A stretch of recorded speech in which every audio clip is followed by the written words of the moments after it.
Hello. This video will demonstrate how to create a search in Cherwell from the menu bar. From that menu bar, click on Searching and then Quick Search Builder.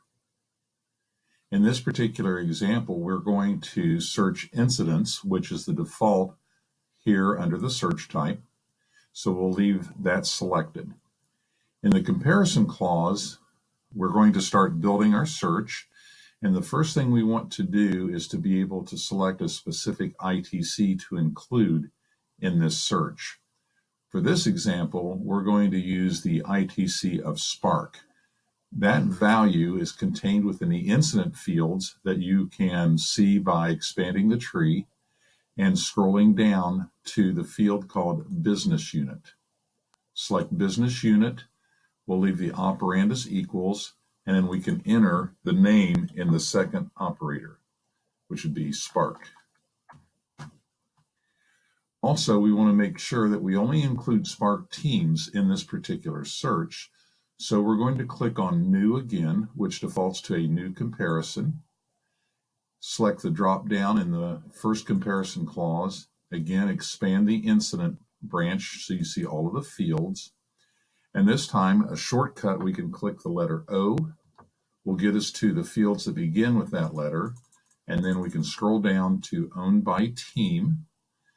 And we want all teams that begin with Spark. So we're going to use the like operator and key in Spark again, followed by a %, which is the wildcard.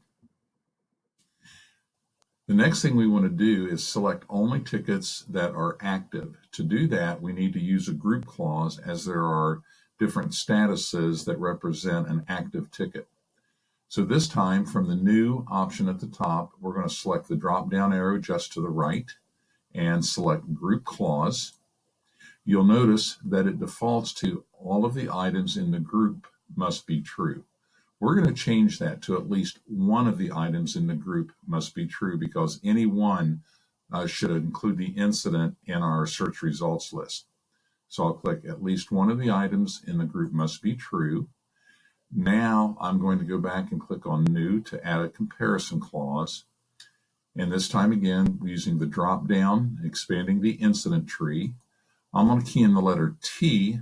However, I'm looking for the field called status. This is a shortcut. When I enter T, then I see the status field just a few fields above it, keeping me from having to scroll down to find status.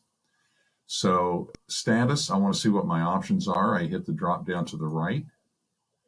And here I'm going to select first in progress and click OK. I want to add another one. So now that status equals in progress is entered, I can select the copy function from the menu.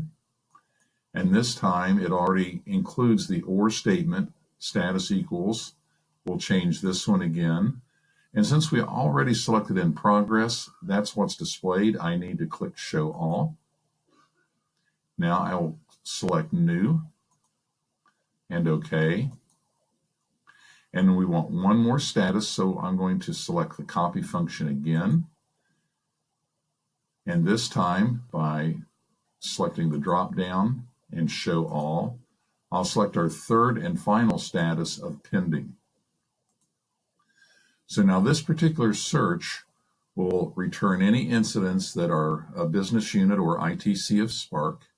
It's owned by team is like Spark with anything after that word.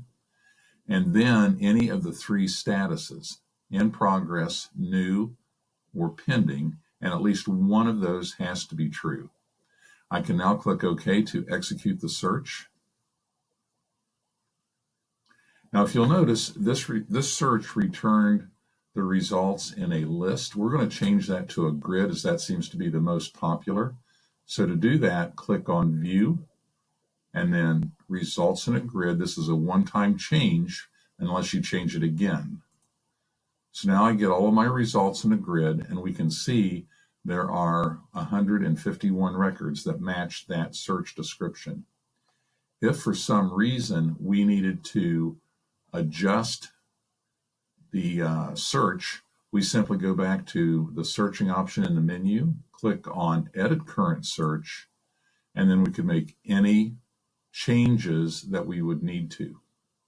I'm going to delete this last statement, and status is not equal to closed. So we still have our three statuses of in progress, new, and pending.